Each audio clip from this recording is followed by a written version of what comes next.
I'm sorry about that. Catherine needs to leave. What's going on behind the scenes that we're not being told? I'll let you read it because there's some words not appropriate for church. You gotta be kidding me.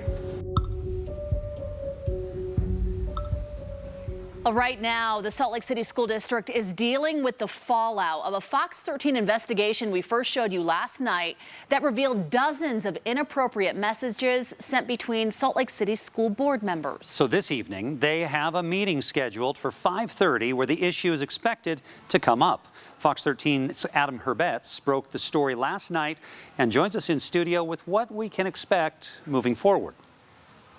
Well, Max Kelly, our sources tell us that tonight there will be pressure from parents and from board members asking for some of their colleagues to hand in their resignation because of our report exposing unprofessional behavior and, as it turns out, possibly illegal behavior.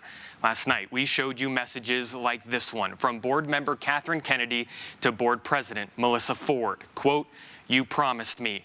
You effing promised me. I effing hate you. F you. I will never trust you again.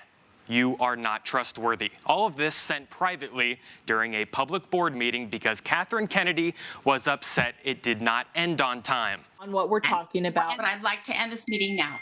we've never stopped at a hard stop when we put a Melissa? hard stop on. Dozens of parents have already signed up to give public comment at tonight's board meeting. They tell us they are shocked and angry with what our investigation uncovered. Some of them, the same parents who were privately mocked, called names, and made fun of by board members Nate Salazar and Sam Hansen. They need to be very transparent of what's going on and how they feel. As we reported last night, board member Mike Nemelka told us profanity is one thing, but he's concerned about the law, the Utah Open and Public Meetings Act, especially when we showed him emails like this from Catherine Kennedy, revealing that board members intentionally excluded him from conversations about the district's COVID-19 response.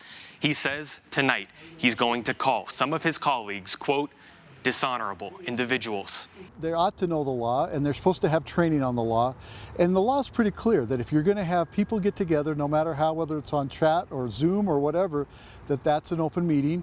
To me, that's a breach of trust.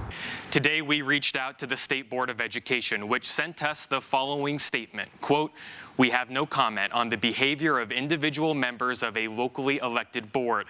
Any issues involving open meetings or grandma would fall under the jurisdiction of the State Attorney General. Our understanding is the Attorney General's office is looking into whether any of the board members may have committed a crime." It's the worst 4 years I've spent in my life, and I spent 4 years in the Marine Corps. You can ask my wife, she'd probably give you the same opinion. I'd come home from a board meeting and I wouldn't even go to sleep that night. Fox 13 has also sent a letter to the Salt Lake City School District reminding them that even though the law allows them to discuss the character of an employee tonight in a closed session, the law says nothing about closing a meeting to discuss someone's resignation, and they are not allowed to vote on anything behind closed doors. Max? Kelly? There is just so much to digest in this, and first of all, the chat that's happening during those meetings, is that on a separate format, or they're not using the system that everyone's tuning in on, so other people can't see what they're messaging each other back and forth? Yeah, if you saw our story that ran last night, it's still on our website, fox13now.com. There was a moment during one of these meetings where Catherine Kennedy says, "I can see myself getting roasted by the chat," I presume by parents who saw the unprofessional behavior going on during the meeting. At that time, they didn't know about the unprofessional behavior going on in the cell phone or in the email. So, of course, a lot that they have learned just within the past few days, and we expect them to address that tonight, starting at 5:30. Yeah, Adam, your investigation was not only concerning, but also disappointing to so many people.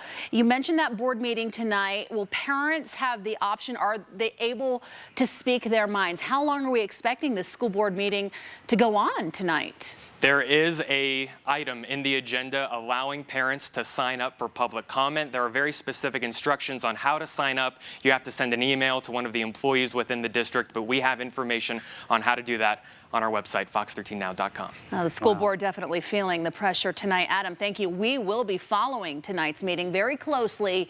We'll have an update after the World Series tonight. And of course, if you'd like to watch Adam's full investigation that ran just last night, go to our website. You'll find it at fox13now.com.